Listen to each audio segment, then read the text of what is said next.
Hello. So I stopped the Lightworks Part 1 video because it was going on a little longer than 10 minutes. Maybe I shouldn't do that. I don't know. Let me know if you see the videos, whatever you do. I try and keep them short, and I try and speak clearly so that if you want captions, YouTube auto-generates captions. I believe Facebook does as well. So because my videos are pretty quiet and I'm the only one talking, I think the captions come out fairly well if you want to use them. So, all right, so basically to do a really quick recap, what we did was we went ahead and we shot our videos with the camera that we have. And remember, if you have Android, Android will go directly, the raw video clips will go directly and are edited directly by Lightworks. If you have an Apple product, you want to go to handbrake.fr and convert the Apple video so that it is a usable format for Lightworks. And once you have the videos shot and you've loaded them on your computer with Lightworks, you open up Lightworks, you import the clips that you need, and then we go to the editing window. And in the, let me back up one slide here, in the editing window here that we see on the screen, you see the two clips that I have, because remember, when you have separate clips, each one of those clips turns into a separate YouTube video. Not what we want, okay? We want kind of one continuous, maybe 10-minute video, okay? We don't want 5 really chopped up small ones. So in this one, I happen to have 2 chopped up videos. That's okay. And from here, I'm going to actually click and hold each video and drag it down into the sequence area down here. When we drag them into the sequence area, you can see that they're very nicely color coded. This is where I ended the last video. So, we can zoom in on the sequence. And when we do zoom in on the sequence, we see that there's a couple actually quiet spots on the video. And I've learned over time to try not to say too many so's and ums and all of that other stuff. If there's something I want to edit, or if I can't think of the word, I try to actually be quiet. It makes the editing that much easier. Meaning you can see right here and right over here that I have quiet sequences. And that means usually that I want to clip those out. I want to delete those and pull the sequence together. Okay, so we can do that with Lightworks. So once we see what we think we want to edit, we want to make sure that we play the video, and you can see again there's the plays and pause and forwards and back, and then we can decide what we want to do with the video.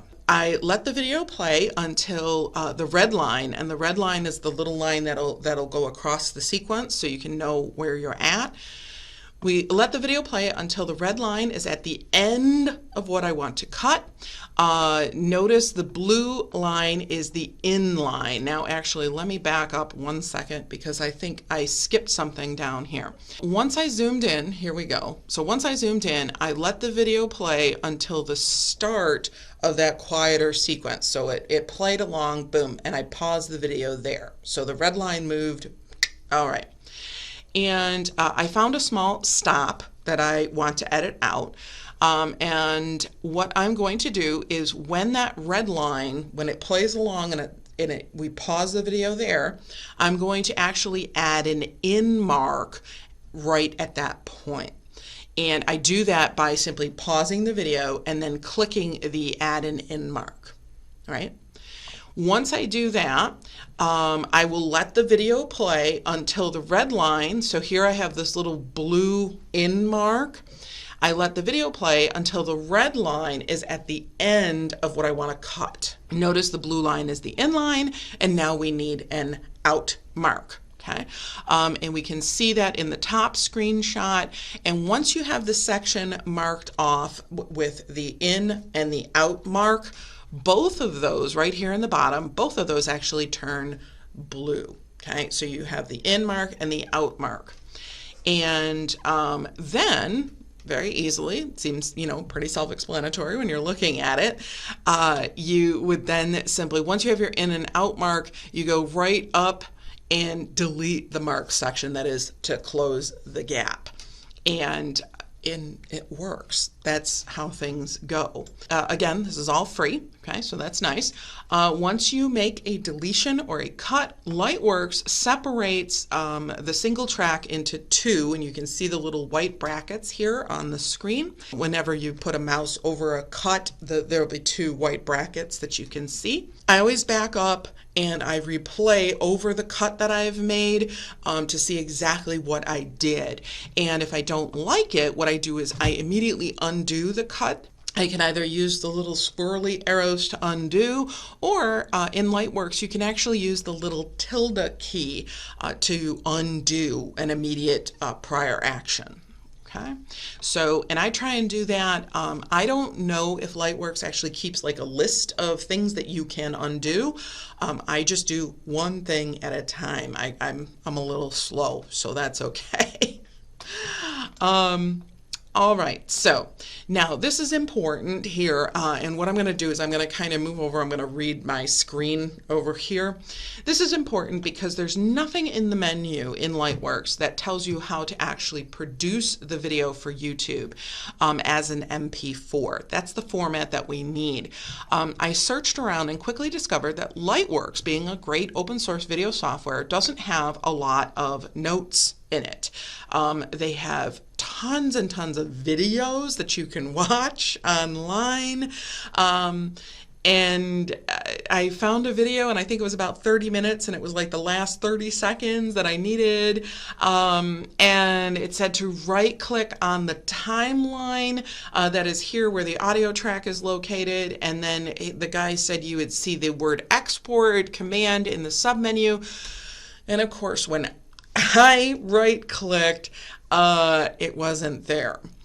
Right. So, I kind of got a little snippy, and I started kind of clicking and right clicking all over the place and happened to right click on the preview pane instead, and voila. So this is what you see up here on the preview pane.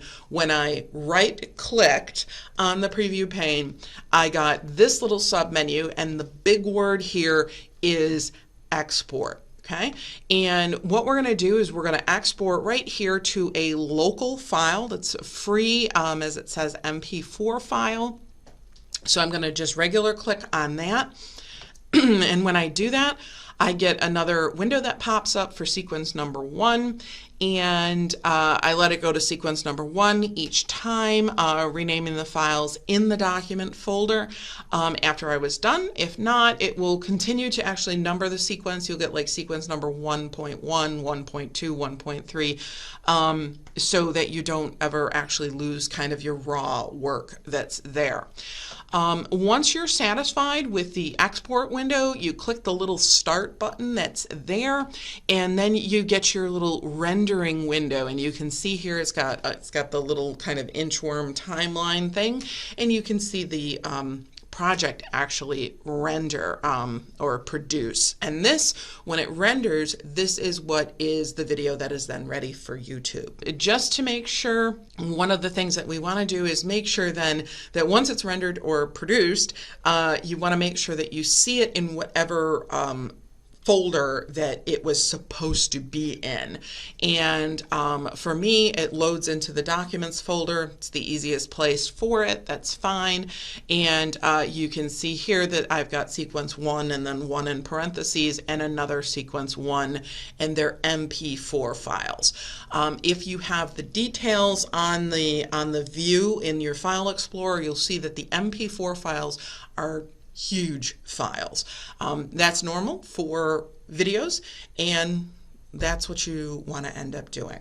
Okay, and that's it for rendering the documents. And I think the last video I'll put out, that'll be a quick one, is how to get them up into YouTube. So stay tuned for that. Thank you.